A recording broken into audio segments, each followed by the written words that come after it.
The ancient cathedral falls silent as I walk down the aisle in my mud-stained healer's dress, completely out of place among silk and jewels. Every head turns. Shock ripples through the crowd of the most powerful alphas in the realm. I have absolutely no business being here. At the altar stands Alpha King Alexander in his battle-worn armor, golden eyes burning into mine. His bride, the breathtaking Lady Seraphina in her crystal-adorned gown, looks like she wants my throat ripped out. My heart hammers so violently I'm certain the entire cathedral can hear it. I know this is madness. I know I'm about to destroy everything. But I saw the poisoned wine prepared for the mating toast. I heard Seraphina's whispered promise to her beta lover that Alexander would be dead before moonrise. Something primal inside me snapped. I reach the Alpha King and pull his face down to mine. Our lips crash together, desperate, reckless, forbidden. The world explodes. Power surges through me like lightning. Then Alexander's massive hand grips my waist and he kisses me back. Possessive, claiming, devastating. When we break apart, his eyes have shifted to pure wolf gold. He growls one word that changes everything. Mate. I never thought delivering wolfsbane and silvervine to the palace healers would change my life forever. But looking back now, I realize fate doesn't ask permission before it rewrites your entire existence. Elowyn, my mentor, had been coughing for 3 days straight. Her face was pale as parchment when she pressed the worn leather satchel into my trembling hands. "The palace expects this delivery before the royal wedding," she'd rasped.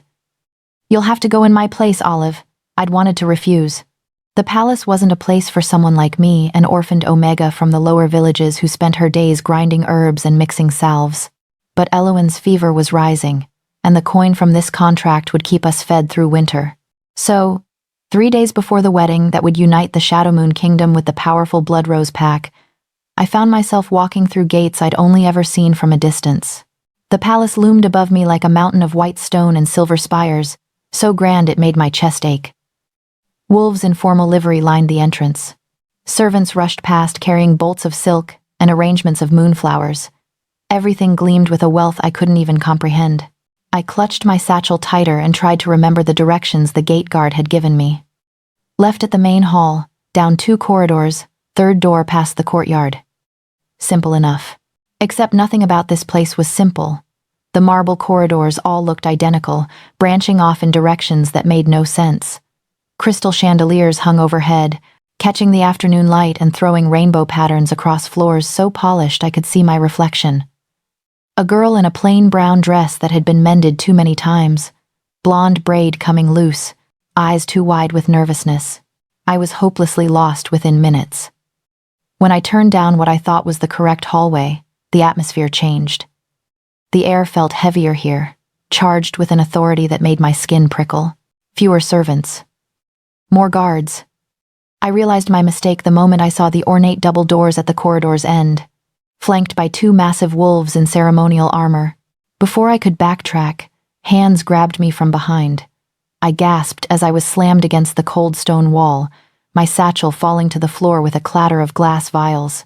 A guard's forearm pressed across my collarbone, not quite choking but close enough to send panic shooting through my veins. "The king's private wing is forbidden," he growled, his breath hot against my face. "How did you get past?" "Release her." The voice cut through the hallway like a blade, deep, commanding, but with something underneath that I couldn't quite name. Something hollow. The guard released me instantly, stepping back so fast he nearly stumbled.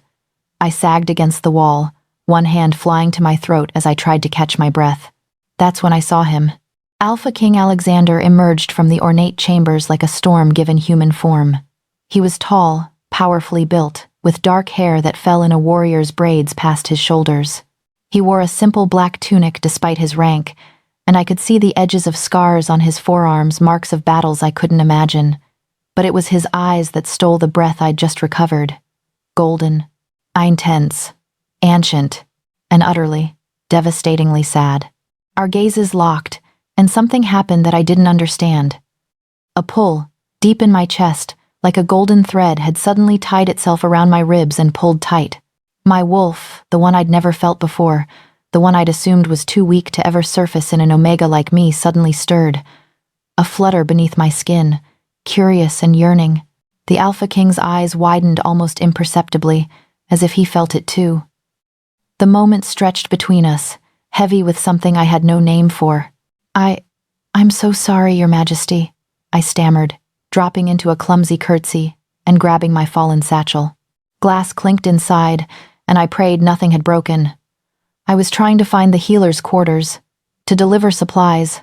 I didn't mean to. You're Elowen's apprentice. It wasn't a question.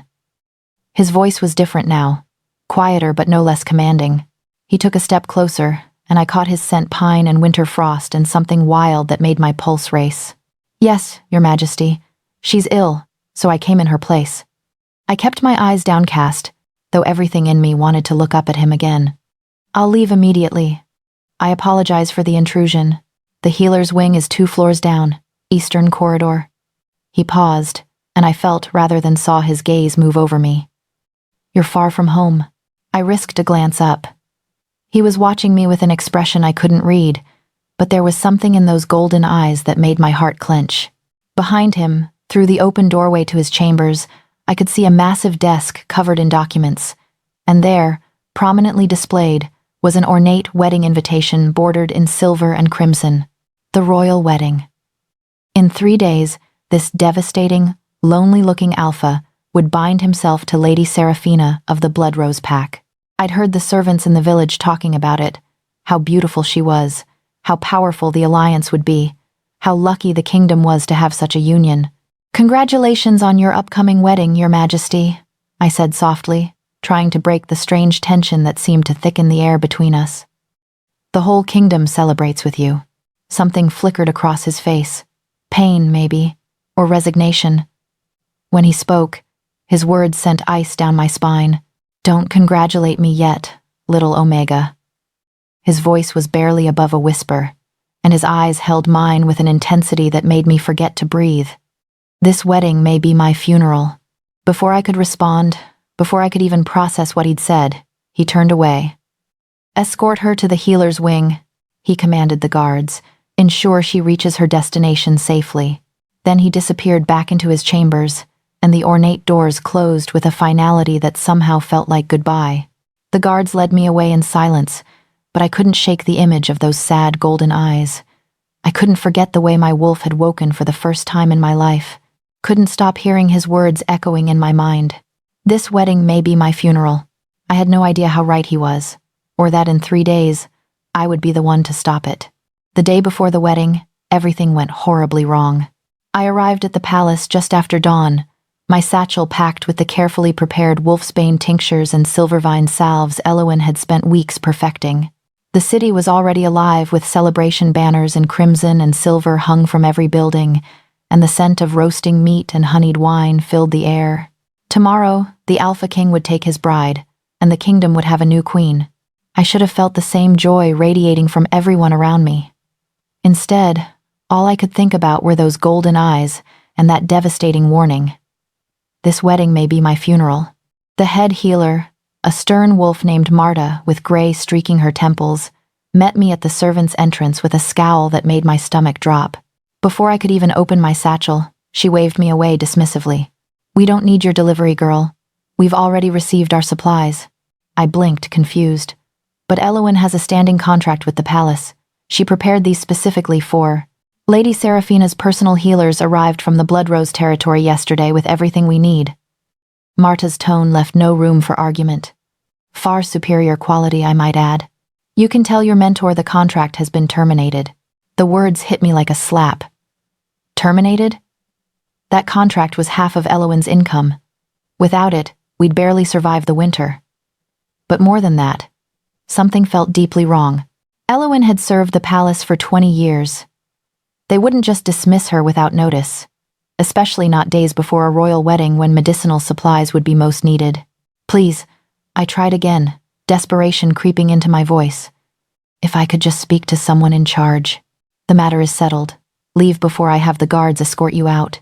I left, but I didn't go home. I couldn't. The wrongness of it all gnawed at me, mixing with the memory of Alexander's haunted expression. Something was happening here, something that made my instincts scream danger even when I couldn't name why. I found a servant near the kitchens who was close to my size and traded 3 silver coins I couldn't afford to lose for her spare uniform. The plain gray dress and white apron would let me blend in with the dozens of servants rushing through final wedding preparations. I just needed to understand what was happening, needed to know if the Alpha King was truly in danger, or if I was losing my mind over a chance encounter with sad golden eyes. The palace was chaos. Servants carried armfuls of white roses and moonflowers. Musicians practiced in the grand hall. I kept my head down and followed the flow of activity, pretending I belonged, until I found myself in the private wing reserved for the bridal party. That's when I heard the voices. I'd been passing an ornate sitting room when I caught the sound of laughter, feminine, bright, and utterly cold. The door was slightly ajar. I should have kept walking, should have minded my own business. But something made me pause, made me press closer to the doorway and peer through the narrow gap. What I saw made my blood turn to ice. Lady Seraphina, breathtaking in a silk dressing gown, her dark hair cascading over her shoulders like a waterfall, was wrapped around a man. Not just standing close, wrapped around him, her legs locked around his waist as he pressed her against the wall. Their mouths fused together in a kiss that was anything but innocent. The man wasn't Alpha King Alexander.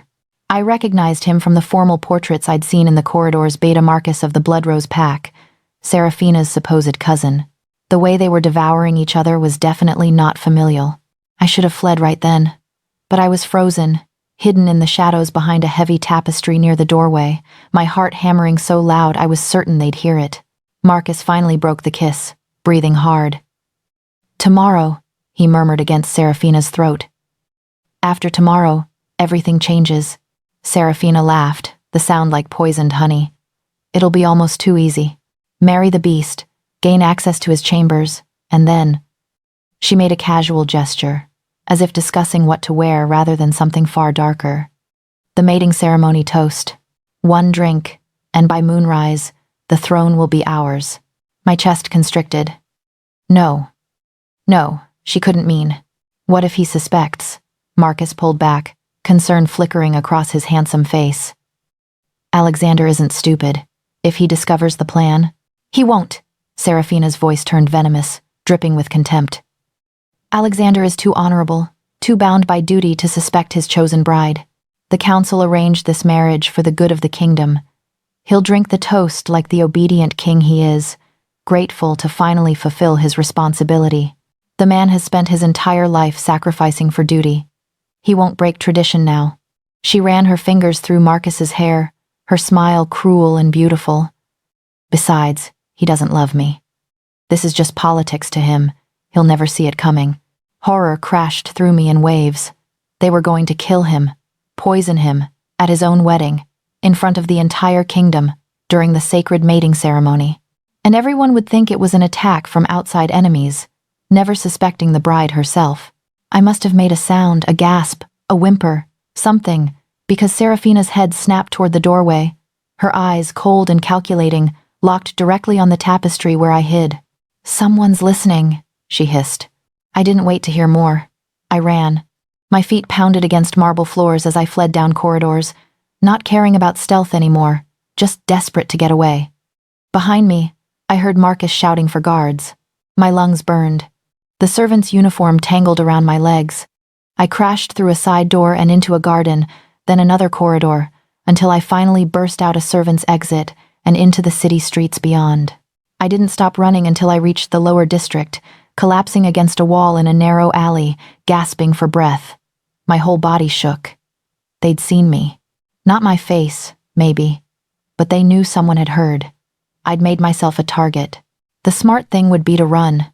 To leave the city, return to my village, pretend I'd never heard anything. Let the Alpha King drink his poisoned toast. Let him die. It wasn't my business. I was nobody, just a healer's apprentice who'd stumbled into something far beyond her understanding. But I couldn't shake the memory of those golden eyes, that hollow sadness, the way he'd called me Little Omega, with something almost gentle in his voice. This wedding may be my funeral.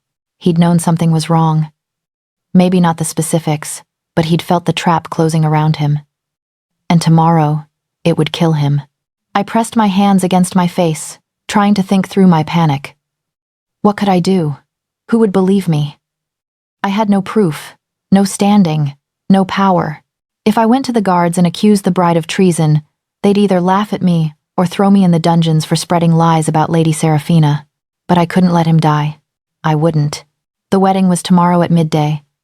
I had less than a day to figure out how to save a king who didn't even know my name. The ancient cathedral is breathtaking and terrible all at once. Sunlight streams through stained glass windows, painting the assembled nobility in colors of crimson and gold. Hundreds of candles flicker from iron chandeliers, their light catching on polished armor and jeweled gowns. The air is thick with the scent of moonflowers and incense, and every powerful alpha family in the realm has gathered to witness this union. I'm pressed against the back wall among the servants, my borrowed uniform helping me blend into the shadows. My heart hasn't stopped racing since I slipped inside an hour ago. I've told myself a dozen times that I'll find a way to warn him after the ceremony, that I'll pull a guard aside, insist they check the mating chalice, make them listen somehow. But even as I think it, I know it's a lie. No one will believe a nameless Omega over the word of Lady Seraphina and the entire Bloodrose pack. The ceremonial music begins, and my breath catches despite everything. Alpha King Alexander stands at the altar like a king, carved from stone and starlight. He wears traditional ceremonial armor, black leather and silver metal that catches the candlelight with every breath. His dark hair is pulled back in intricate braids woven with silver thread, and even from this distance, I can see the rigid set of his shoulders. He looks every inch the powerful ruler he is. He also looks completely and utterly trapped. Then Seraphina begins her processional, and the entire cathedral seems to hold its breath. She's devastating. There's no other word for it. Her gown is a masterpiece of crystal beading and white silk that flows behind her like water. Her dark hair is crowned with diamonds that catch the light like stars. She moves down the aisle with the grace of someone who knows exactly how beautiful she is, her smile radiant and perfect. An angel of death in a wedding gown. I watch Alexander's face as she approaches. There's no joy there. No love. Just grim resignation. Like a man walking to his own execution. Because that's exactly what this is. The priest begins the ceremony, his voice echoing off the ancient stones. I try to focus, try to figure out when they'll attempt the poisoning. The mating chalice won't be presented until near the end, during the sacred toast that binds their wolves together. I have time. I can still. Then I see it. A servant in blood-rose colors approaches the altar carrying an ornate silver chalice. Too early. They're bringing it now, during the vows.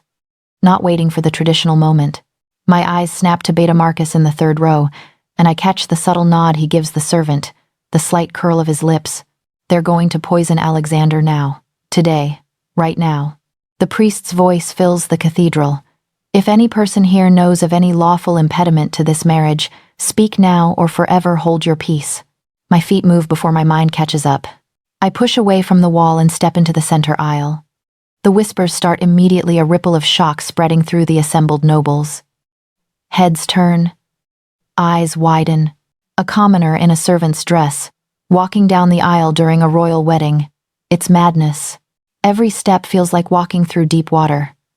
I'm aware of every gaze on me, every scandalized gasp. But I keep my eyes locked on Alexander. On those golden eyes that are now wide with recognition. The Omega from the hallway. I can almost hear him thinking it. When I reach the altar, the silence is deafening. Seraphina's perfect smile has frozen into something sharp and dangerous. The priest looks utterly bewildered. Alexander just stares at me like I'm a ghost. I force the words past my lips. I object. The cathedral explodes with noise, gasps, shouts. Seraphina's voice cuts through it all, shrill with fury.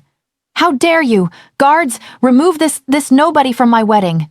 2 guards in ceremonial armor start toward me. I have seconds, maybe less.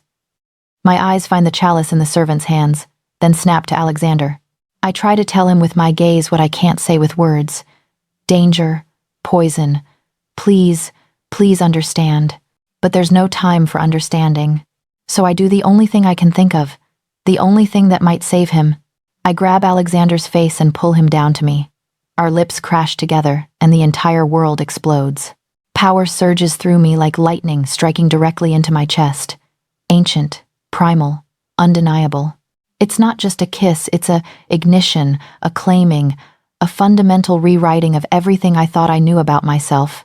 My wolf, dormant my entire life, suddenly roars to life with a force that steals my breath. Alexander goes completely rigid against me. For a heartbeat, I think he'll push me away, throw me to the guards, call me insane. Then his massive hand wraps around my waist and he kisses me back. It's not gentle, not soft. It's possessive and fierce and desperate, like he's been drowning and I'm his first breath of air. His other hand tangles in my hair, tilting my head to deepen the kiss, and I feel the rumble of his wolf in his chest. The power between us intensifies until I'm certain everyone in the cathedral can feel it, this golden thread binding us together, pulling tighter with every second our lips touch. When we finally break apart, both gasping, his eyes have shifted to pure wolf gold, glowing, feral, beautiful. He says one word, and it changes absolutely everything. Mate. The cathedral erupts into chaos, but Alexander's voice cuts through it like a blade. Seize that chalice. Now. His beta guards move instantly, grabbing the ceremonial cup from the shocked servant's hands. Alexander's gaze never leaves mine as he continues in that same commanding tone. Test it for poison. Immediately. I hear Seraphina's sharp intake of breath. See Beta Marcus bolt for the side exit. Stop him! Alexander roars, and guards swarm Marcus before he makes it 3 steps. He goes down hard, shouting protests that no one believes. The head guard approaches with the chalice, his face grim. Your Majesty, there's wolfsbane in the wine, enough to kill an alpha within minutes. The gasps that ripple through the crowd are different now, not scandalized, horrified. Alexander's arm is still around my waist, solid and grounding, as he addresses the cathedral with a voice that promises violence. The wedding is cancelled, everyone out. Now.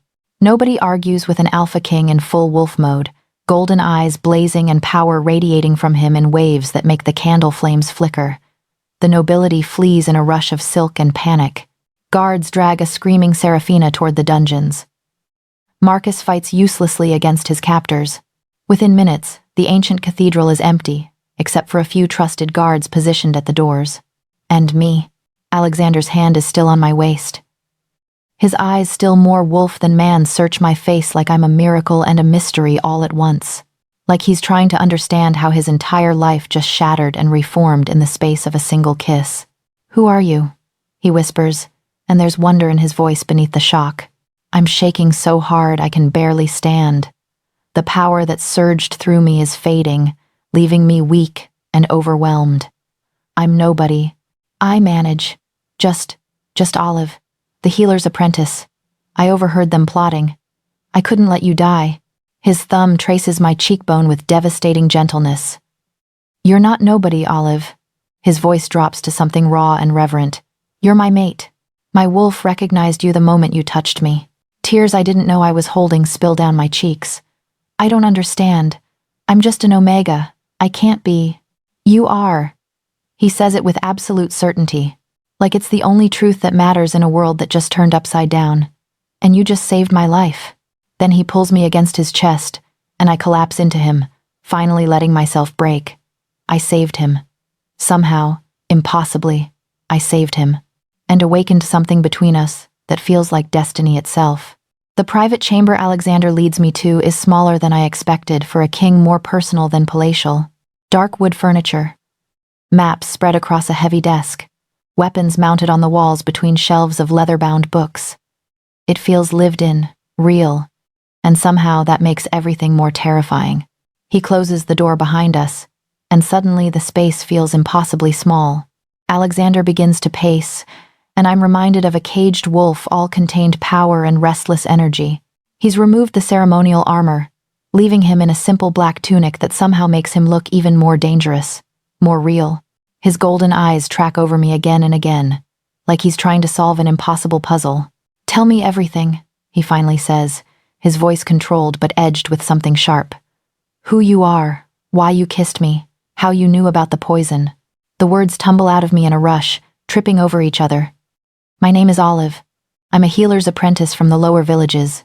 My mentor, Elowen, she was supposed to deliver supplies to the palace, but she got sick, so I came instead. I got lost and ended up in your wing, that's how we met before. Then yesterday, I tried to make the delivery again, but they'd already received supplies from Lady Seraphina's people. which didn't make sense because Elowin had a contract. So I snuck in wearing a servant's uniform to figure out what was happening. I'm babbling, I know, but I can't seem to stop. I overheard them, Serafina and Beta Marcus. They were together, and they were planning to poison you during the mating ceremony. I tried to think of a way to warn you, but who would believe me? I'm nobody. So when I saw them bringing the chalice early, and I knew you were about to drink, I couldn't let you die. Alexander stops pacing. The silence stretches between us, heavy and charged. Do you feel it? His voice is quieter now, but the question lands like a physical touch. I want to lie, want to pretend I don't know what he means, but my whole body is still humming with the aftershocks of that kiss, and I can feel it, this pull between us, like a golden thread wrapped around my ribs, drawing tighter every second I'm near him. I don't know what I feel, I whisper, which is both truth and lie tangled together. Alexander crosses to me in 2 strides, and suddenly he's close enough that I can feel his heat, smell that scent of pine and winter frost that makes my wolf stir with longing. You awakened something when you kissed me, a mating bond. Do you know what that is? I shake my head mutely. It's rare, sacred.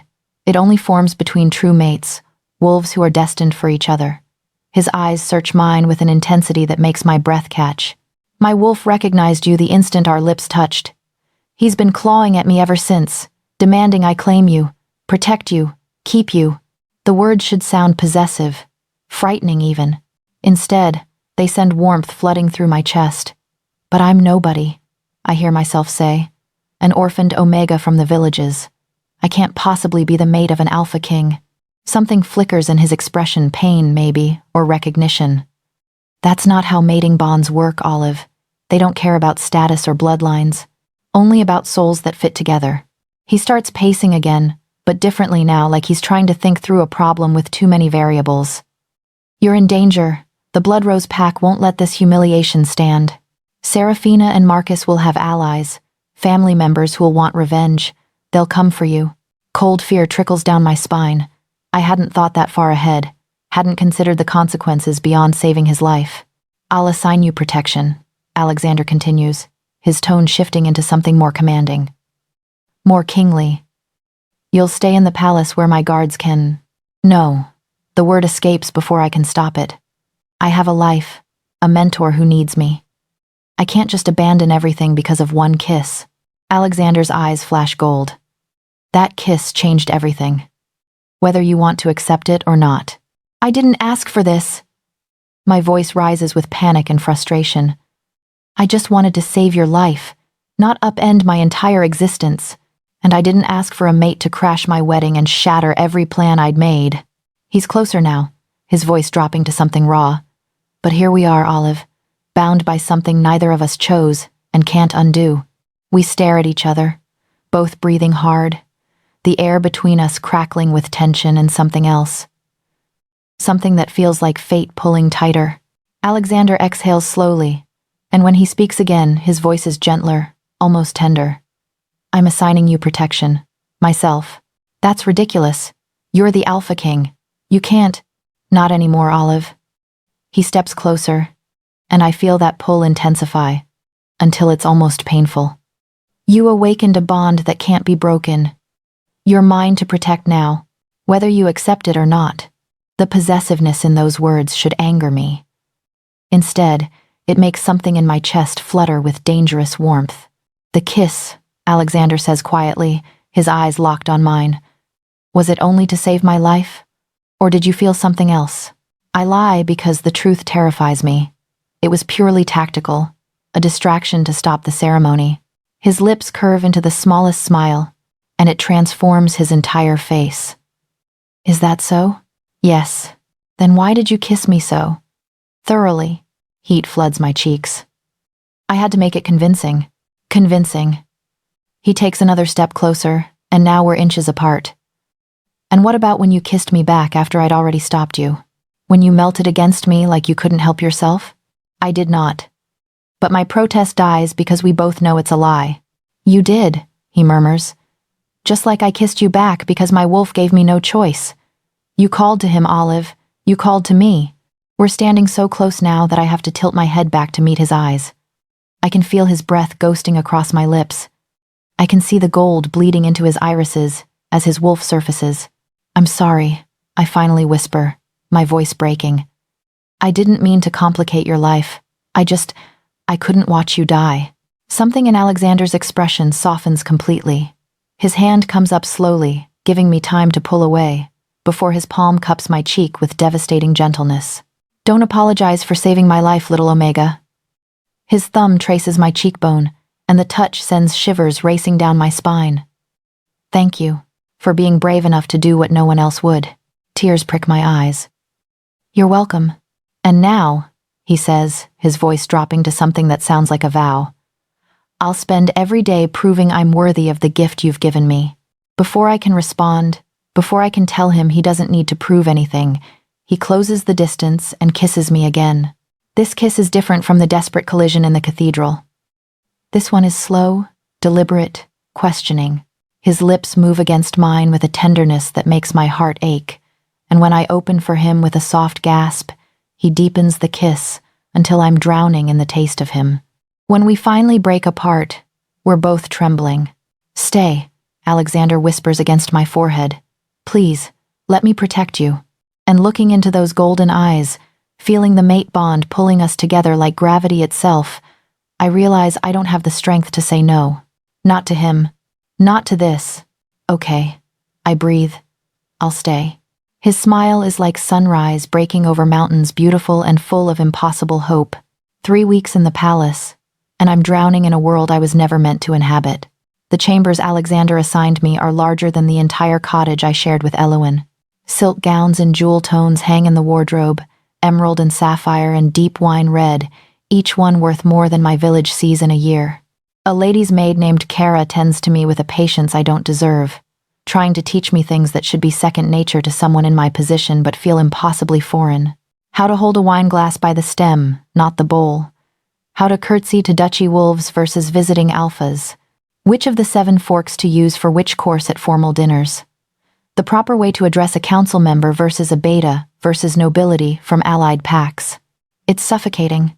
Every morning, I wake up in that too large bed and forget where I am for a blissful moment. Then reality crashes back. I'm living in the palace as the Alpha King's recognized mate. The Omega who crashed a royal wedding and exposed a conspiracy. The commoner who doesn't belong but can't leave because of a bond I barely understand. The court makes sure I never forget it. Lady Helena, a duchess from the Northern Territories, looks at me like I'm something she scraped off her shoe. Lord Benton openly questions whether I'm truly Alexander's mate or just a clever opportunist who saw her chance. Even some of the servants whisper when they think I can't hear, wondering how long it'll be before the Alpha King realizes his mistake. But Alexander is there for all of it. Patient, protective, and increasingly, devastatingly harder to resist. He takes over my etiquette lessons personally after I break down crying during a particularly brutal session about proper titles. "These people have spent their whole lives learning this," I'd sobbed. "I'll never be good enough." Alexander had dismissed the tutor and taken my hands in his. "Then I'll teach you myself. And I have all the time in the world." True to his word, he's there every afternoon, teaching me to navigate conversations with visiting dignitaries, explaining pack politics in ways that actually make sense, helping me memorize the names and faces of nobility who look at me with varying degrees of disdain. But it's the dancing lesson that nearly undoes me.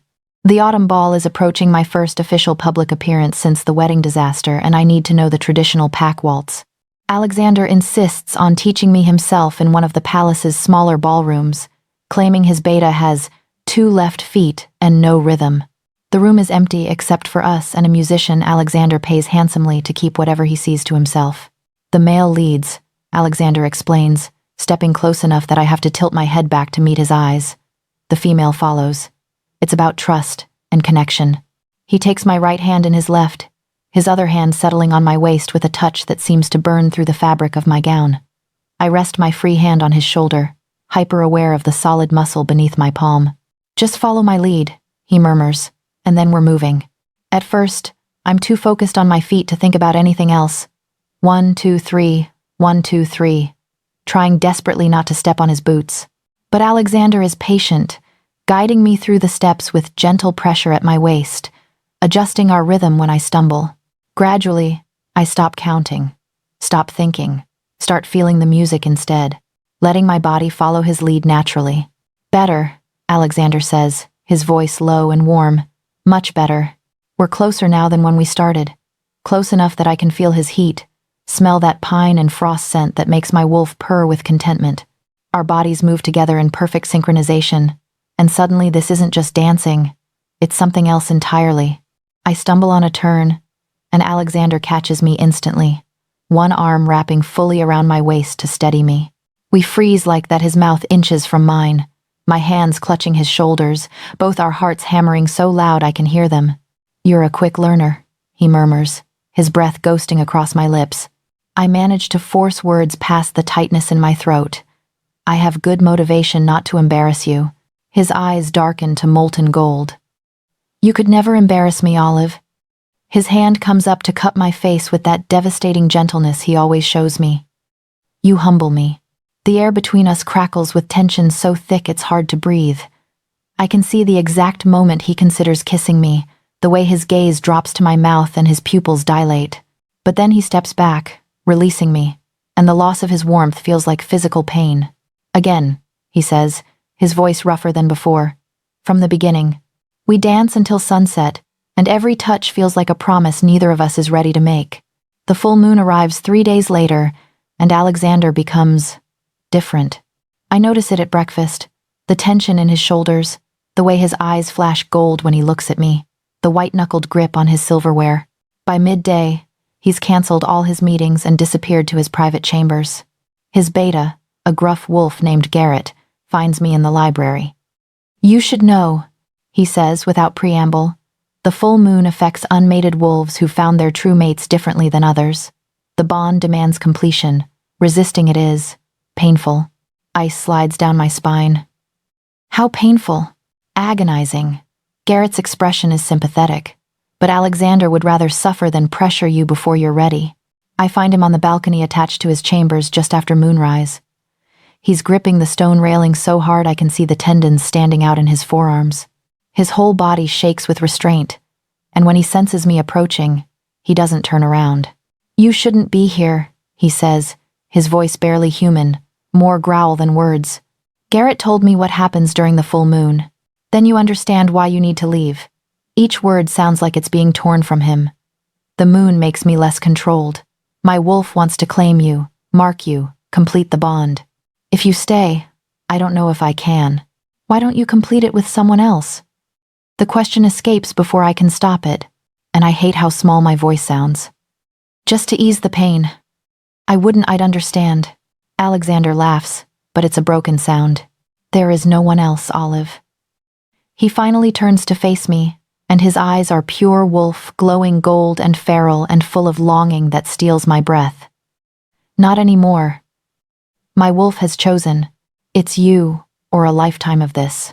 The raw honesty in his words breaks something open in my chest. Without thinking, I cross to him and take his hand. He flinches like I've burned him, every muscle going rigid.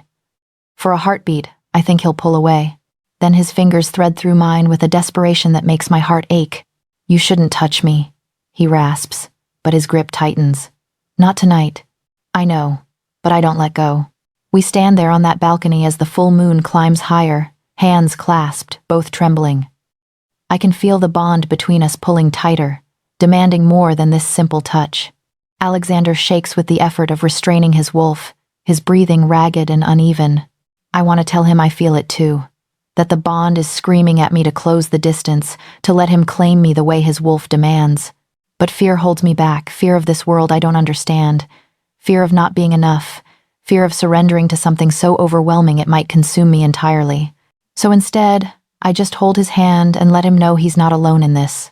The moon finally sets just before dawn. Alexander's grip on my hand has never loosened, and when the golden glow finally fades from his eyes, he looks utterly exhausted. "Thank you," he whispers, bringing our joined hands to his lips and pressing a kiss to my knuckles. "For staying." "Always," I hear myself say, and I mean it more than I've ever meant anything. Even if I'm terrified of what that promise might cost us both. The court loves to remind me I don't belong, and after 5 weeks in the palace, their words are starting to sink beneath my skin like poison. Lady Helena corners me after a council dinner, her smile sharp as glass. Enjoying your time in the palace, dear? Such a charming passing fancy for our king. I'm sure he'll remember you fondly when this infatuation runs its course. Lord Benton is less subtle.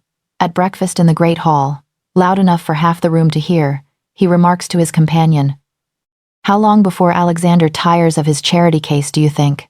A common Omega playing at being queen, it's almost tragically amusing. Even some of Alexander's own council members question me openly. During a formal audience where I'm expected to sit beside him, Councilman Thorne addresses the room while staring directly at me. "We must consider whether this situation is truly a sacred mate bond, or simply a clever Omega who saw an opportunity and seized it." The whispers follow me everywhere. In corridors, during meals, when I walk through the gardens trying to find a moment of peace, always just loud enough for me to hear, never quite loud enough to confront directly. It wears on me like water against stone, slowly eroding whatever fragile confidence I've built. I try to be strong, try to hold my head high the way Alexander taught me, try to remember that I saved his life, that the bond between us is real, that I have every right to be here. But late at night, alone in chambers that still feel too large and too foreign, the doubts creep in. Tonight, they consume me entirely. I'm sitting on the floor of my room, still wearing the ridiculous gown from tonight's banquet emerald silk that cost more than Eloin's cottage, and I can't stop crying. Great, gasping sobs that shake my whole body as weeks of pressure finally crack me open. I can't do this. I'm not strong enough, not refined enough, not educated enough. I'll never be what these people expect, what Alexander needs. Every day I stay here, I'm just confirming what they all already believe, that I'm a fraud playing at being something I'm not. I don't hear the door open, don't realize Alexander is there until I feel him kneel in front of me. I expect him to ask what's wrong, to offer reassurances that we both know are empty. Instead, he does something that stops my breath entirely. The Alpha King kneels before me, not just standing close or sitting beside me. He kneels on the floor, bringing himself lower than me, his hands resting gently on my knees. "Look at me," he commands softly, and even through my tears, I can't disobey that voice. When I meet his eyes, they're raw with emotion, pain, and tenderness, and something fierce that makes my chest ache. "You think you're not enough?" His voice is steady despite the devastation in his gaze. "Olive, you stopped a war before it began. You walked through fear to save someone you didn't even know. You face a court that rejects you with more grace than nobles who've trained for it their entire lives. You are extraordinary." "I'm not," I sob. "I'm terrified all the time. Terrified of this world, of failing you, of not being what you need. Every day I wake up knowing I don't belong here, and I don't know how much longer I can pretend. Then let me be terrified with you." The words stop my spiral completely. Alexander's hands frame my face, his thumbs wiping away tears with devastating gentleness. "Do you think I'm not afraid? I've been alone for so long, Olive. So long. I built walls around myself because everyone I ever loved either left or betrayed me. I told myself I didn't need anyone, that duty was enough." His voice cracks, and I see tears gathering in his own eyes. "Then you crashed into my life and made me feel again, made me want things I thought I'd buried. And now I'm terrified every single day that I'm not the mate you deserve, that my world will destroy the light in you, that you'll wake up one morning and realize you saved the wrong person. Alexander, what if I'm not worthy of what you've given me?" He continues, and now we're both crying, both broken open and vulnerable. "What if loving you ruins you?" The word stops my heart. "Loving, I'm falling in love with you." I confess, the words torn from somewhere deep inside me. And it terrifies me because I don't know how to be what everyone expects. I don't know how to be enough for you. Alexander's breath hitches. For a moment he just stares at me like I've said something earth-shattering. Then he closes the distance and kisses me. This isn't the desperate collision from the wedding or the controlled tenderness from our dancing lessons. This is something else entirely, a surrender.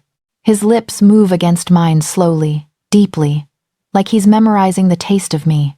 Like he's pouring everything he can't say into this kiss. When he pulls back just enough to speak, his forehead rests against mine. "I'm already lost to you," he whispers, his voice wrecked and raw. I love you, Olive. Completely, helplessly. So much it feels like my chest is being torn open. I kiss him again, tasting salt from both our tears. My hands tangle in his hair, pulling him closer, and he responds by lifting me into his lap so we're wound around each other on the floor of my chambers. We kiss like we're healing each other, walls crumbling, defenses shattering. When we finally break apart, both gasping, I rest my forehead against his shoulder. His arms wrap around me, solid and secure, and for the first time in weeks, I feel safe. I'll stay, I whisper against his neck. I'll try. Not because of the mate bond or duty or any of it. Because I choose you, Alexander. I choose this. I choose us. He pulls back just enough to look at me, and his smile is the most beautiful thing I've ever seen. Unguarded, full of hope and love and something that looks like wonder. Then we'll face it together, he says, pressing a kiss to my forehead, then my nose, then my lips. The court, the doubts, all of it. Together. Together, I agree, and seal it with another kiss. That night, Alexander doesn't leave. We fall asleep, tangled together on my too large bed, fully clothed but closer than we've ever been, his heartbeat steady beneath my ear, his hand stroking through my hair with infinite gentleness. And for the first time since I crashed his wedding, I believe we might actually survive this. Not because the bond demands it, but because we're choosing each other. Every single day. 2 months of something close to happiness, and I'd almost started to believe this could work. Alexander and I have fallen into a rhythm that feels natural, despite its impossibility. Morning walks through the palace gardens where he tells me stories about his childhood. Afternoons spent in his study while I read and he handles kingdom business, stealing glances at each other when we think the other isn't looking. Evenings, dancing in empty ballrooms or sitting by the fire while he teaches me about pack politics and I teach him about healing herbs. We haven't completed the mate bond, haven't taken that final step, but we've grown closer in ways that matter more. Trust, affection, love that deepens with every passing day. I'm starting to believe I might actually belong here. Then the council shatters everything. They call an emergency session, demanding both Alexander and I attend. The moment I walk into that stone chamber and see their faces grim, accusatory, triumphant, ice slides down my spine. Councilman Thorne steps forward with a leather folder. Your Majesty, we have uncovered evidence of a conspiracy that threatens the very foundation of this kingdom. He spreads letters across the table, dozens of them, written in elegant script on expensive parchment. My blood turns to ice as I recognize the signature on each one. My name. These letters, Thorne continues, his voice dripping with vindication, prove that Miss Olive has been in contact with the Nightshade Pack, our sworn enemies, for months. She was sent to seduce you, destabilize your rule, and deliver intelligence about our defenses. The room spins. I try to speak, to defend myself, but no words come out. Alexander's face goes completely blank. That terrible, controlled mask I haven't seen since the early days, the one that hides every emotion behind ice-cold authority. Is this true? His voice cuts like silver, precise and devastating. I finally find my voice, though it comes out as barely a whisper. No. Alexander, I would never. The evidence is irrefutable. Another council member interjects. Meetings with Nightshade operatives, details about guard rotations, defensive strategies, even the king's personal schedule, all in her handwriting. It's not my handwriting. I'm shaking now, panic and betrayal warring in my chest. I've never written these letters. I've never even met anyone from the Nightshade Pack. But doubt flickers across Alexander's face, and that small hesitation breaks something inside me. She must be banished immediately, Thorne demands, before she can do more damage. I'll investigate this personally, Alexander says, his voice devoid of emotion. No action will be taken until I've examined the evidence thoroughly. The council protests, but he silences them with a look. When he finally meets my gaze, his eyes are shuttered, distant. He doesn't believe me. The council files out, leaving us alone in that cold stone chamber. The silence stretches between us like a chasm. How could you even question this? The words explode out of me, raw with hurt. After everything we've been through, how could you look at those obvious forgeries and doubt me? I don't know what to believe. Alexander's control fractures, his voice rising to match mine. Do you understand what I risk by trusting you? What I risk by trusting anyone? then don't trust me. I'm crying now, furious and heartbroken. Send me away if you really think I'm capable of betrayal. I've been betrayed by everyone I've ever trusted. He roars, and I see the pain bleeding through his anger. My uncle tried to poison me when I was 12. My own blood. My first beta, the man I considered a brother, sold pack secrets to our enemies. Even Serafina, chosen by my own council, tried to murder me at our wedding. Everyone I've ever loved has either left or destroyed me. Why would you be different? The words hit like physical blows, but I force myself to stand straighter. Because I love you, you stubborn, traumatized wolf. My voice breaks on the words. I love you so much it feels like my chest is being ripped open every single day. I gave up everything to stay here, my home, my mentor, my safety, my entire life because of you. Alexander looks shattered, but I can't stop now. Those letters are forgeries. Any fool can see that. But you know what? Tears stream down my face. The real betrayal isn't someone forging evidence. It's that you looked at it and didn't trust what we've built. You didn't trust me. After 2 months of me proving myself every single day, you still chose your trauma over our love. The silence that follows is devastating. Then Alexander does something that breaks us both. Garrett? He calls to his beta waiting outside. Investigate Miss Olive's activities over the past 2 months. I want confirmation of her whereabouts for every meeting mentioned in those letters. I stare at him, unable to believe what I'm hearing. He's actually going to investigate me. Treat me like a criminal instead of his mate. I understand now, I say quietly, my voice hollow. Your trauma runs too deep.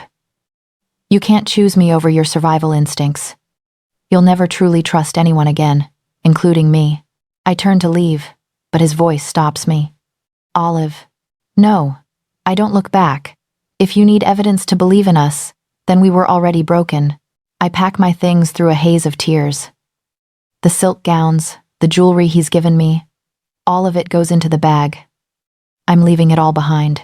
Going back to Elowen, to my simple life, to a world where my heart wasn't constantly being shredded. I'm nearly finished when Alexander appears in my doorway. He looks wrecked hair, disheveled like he's been running his hands through it, eyes red-rimmed, face pale. Don't leave, he says, and his voice breaks on the words. Please, Olive. I'm sorry. I'm so sorry. Sorry isn't enough. I know. He takes a step into the room, hands raised like he's approaching a wounded animal. I know I failed you. I know I should have trusted you without question, but I'm so afraid. Of what? I spin to face him, anger and pain making me reckless. Of being hurt? Of being betrayed? Well, congratulations, Alexander. You've guaranteed both. By pushing away the one person who would never— Your Majesty! Garrett's voice interrupts from the hallway, urgent. You need to see this. Alexander's jaw clenches, but he doesn't take his eyes off me. Not now. Sir, it's about the investigation. It's urgent. Something in Garrett's tone makes us both turn. The beta holds another folder, but his expression is completely different from the council's earlier triumph. He looks shocked. The letters are forgeries, Garrett says without preamble. Expertly done, but forgeries nonetheless. We found the source, Serafina's cousin, Lord Damien, working from his cell in the dungeons. He's been trying to destabilize your rule from within. Relief and vindication flood through me, but Garrett isn't finished. There's more. He hands the folder to Alexander with something like awe. We found birth records, official documents from the Moonwhisper Pack archives. Sir, Olive isn't just some random Omega. Alexander opens the folder, and I watch his face transform as he reads. Shock, wonder, devastation. What? I demand. What does it say? Alexander looks up at me, and tears are streaming down his face.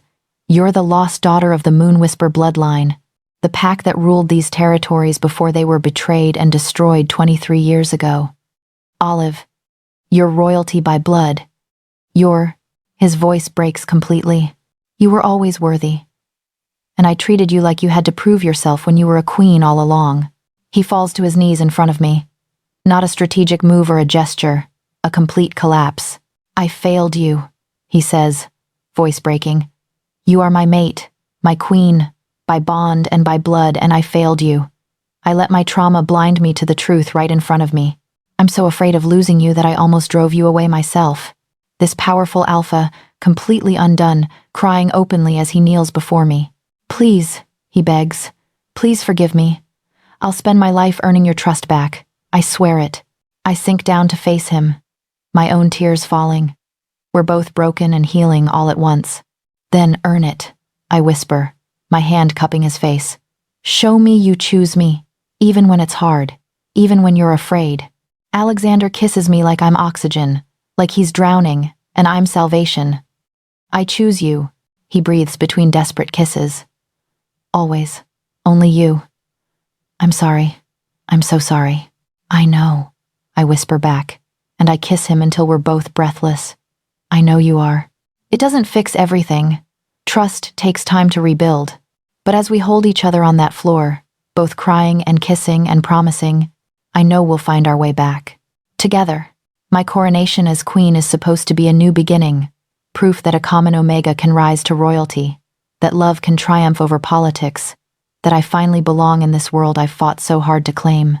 Instead, it becomes the day the Blood Rose Pack makes their final move. The cathedral is packed with nobility from every territory. I'm wearing a gown of midnight blue and silver, the crown of the Moonwhisper line resting on my carefully braided hair.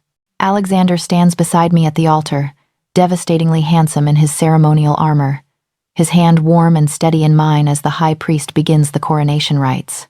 I should be focused on the sacred words, on the weight of responsibility about to be placed on my shoulders. Instead, I can't shake the prickling sensation at the back of my neck, the feeling that something is wrong. Then the cathedral doors explode inward. Wolves flood through, dozens of them, all bearing the crimson insignia of the Blood Rose Pack. At their head is Darius, Seraphina's cousin, his face twisted with rage and vengeance. For the Blood Rose, he roars, and chaos erupts. Alexander moves before I can even process what's happening, pulling me behind him as his full alpha power unleashes.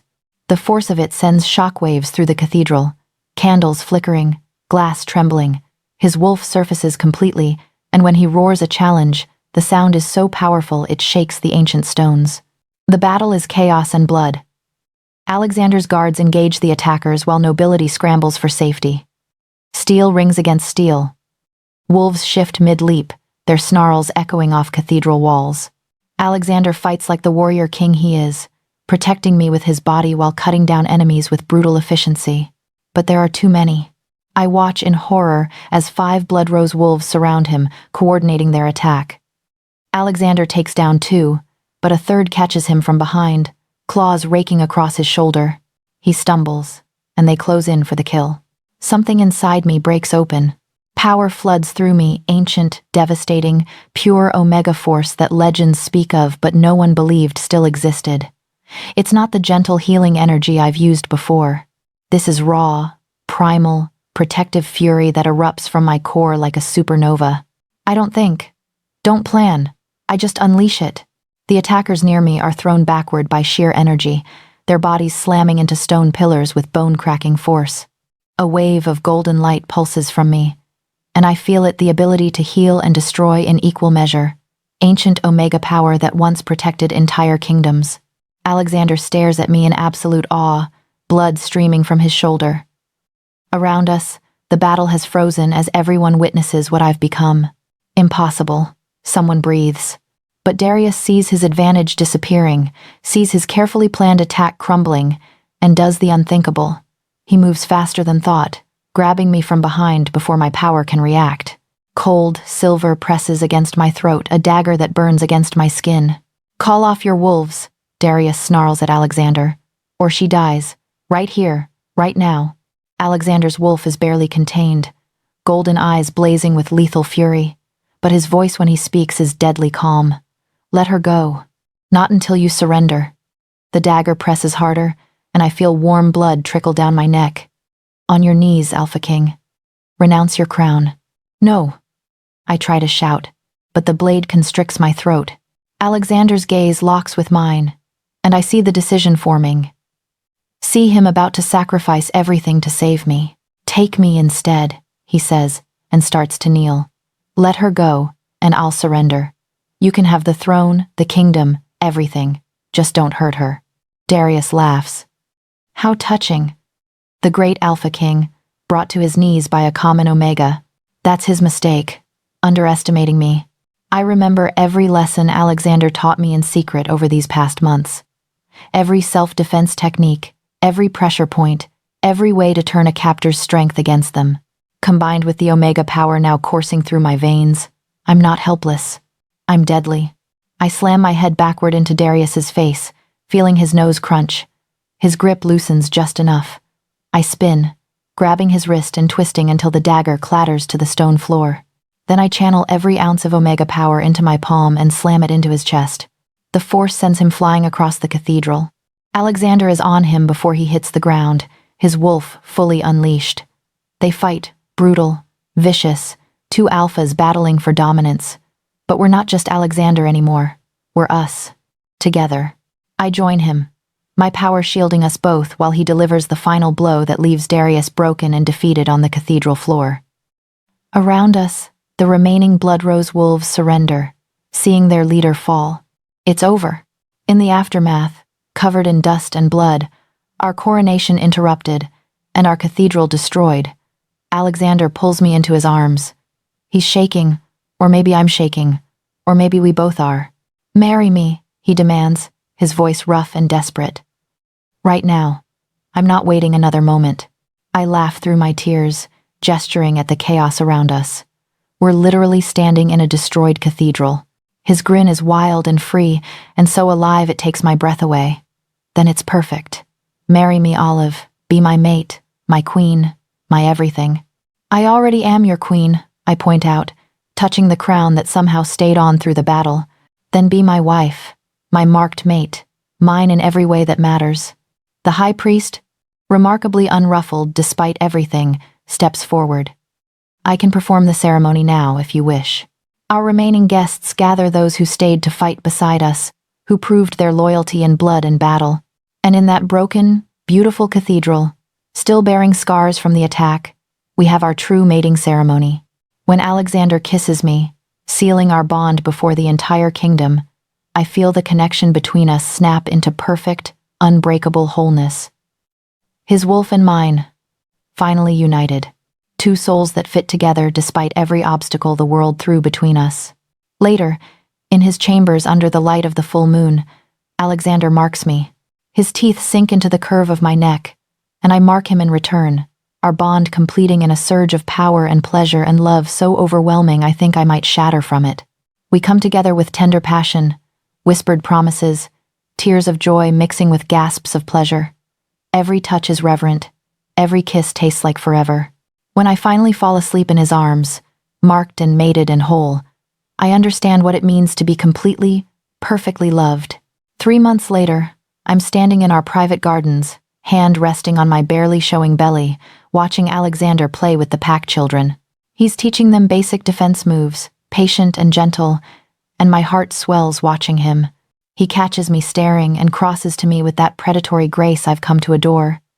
His hand covers mine on my stomach, our air growing inside me, the future of two ancient bloodlines united. Do you regret it? He asks quietly, his golden eyes searching mine. Crashing my wedding? Turning my world upside down? I smile up at the Alpha King, who kneels for no one but me. Not for a single second. He kisses me soft and deep, and I taste forever in it. Home, love, everything I never knew I deserved. I love you, my impossible queen, he murmurs against my lips. I love you, my surrender Alpha. And under the afternoon sun, surrounded by the life we've built from ashes and chaos, and one desperate, world-changing kiss, I finally believe I deserve this. All of it. So tell me, where are you watching from? And what was your favorite moment in Olive and Alexander's story? Was it the wedding crash, the full moon scene, or maybe the final battle where Olive unleashed her Omega power? Drop a comment below and let me know. Don't forget to subscribe for more epic dark romance stories that'll have you believing in destined mates and impossible love. Until next time, keep believing in the power of one brave choice to change everything.